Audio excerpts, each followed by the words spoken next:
കഥ ഞാൻ പറഞ്ഞു തരാം. മുഴുവൻ കഥ പറയണമെങ്കിൽ 2 തലമുറയുടെ കഥ പറയേണ്ടി വരും. PC ജോർജിന്റെ പുത്രൻ ഷോൺ ജോർജ്. വെൽക്കം ഷോൺ. PC ജോർജിന്റെ പുത്രൻ ഷോൺ ജോർജ്.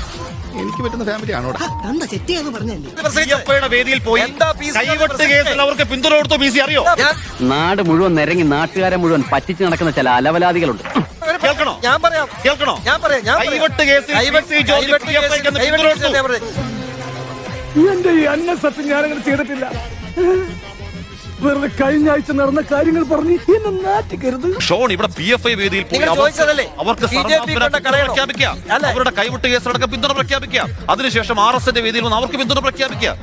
ധാർമ്മികത എന്നൊരു വാക്കുണ്ട് ഷോൺ രാഷ്ട്രീയത്തിൽ. എന്നാലും നിനക്ക് വിവരത്തിനൊരു കമ്പി അടിക്കായിരുന്നു. വിവരമില്ലാത്തന്നെ കമ്പി കടിച്ചിട്ട് എന്ത് കാര്യം? ധാർമ്മികത എന്നൊരു വാക്കുണ്ട് ഷോൺ രാഷ്ട്രീയത്തിൽ.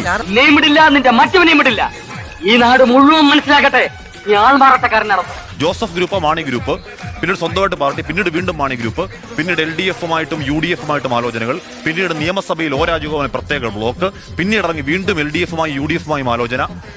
ഇവിടെ പൂഞ്ഞാറിലെ നിതീഷ് കുമാറുമാരാണ് നിങ്ങളെന്ന് കോൺഗ്രസിന്റെ ആരോപണം ശരിയല്ലേ? ഇപ്പോഴത്തെ വേദന കണക്കിലെടുക്കണ്ട. ഒരു 8-8.5 വർഷം കൊണ്ട് എല്ലാം കംപ്ലീറ്റ് ശരിയായിക്കോളും. ഞാൻ തന്നെ ഇപ്പൊ 10-12 വർഷമായല്ലോ. തോൽവിയുടെ കാരണം എന്തായിരുന്നു? പിന്നെ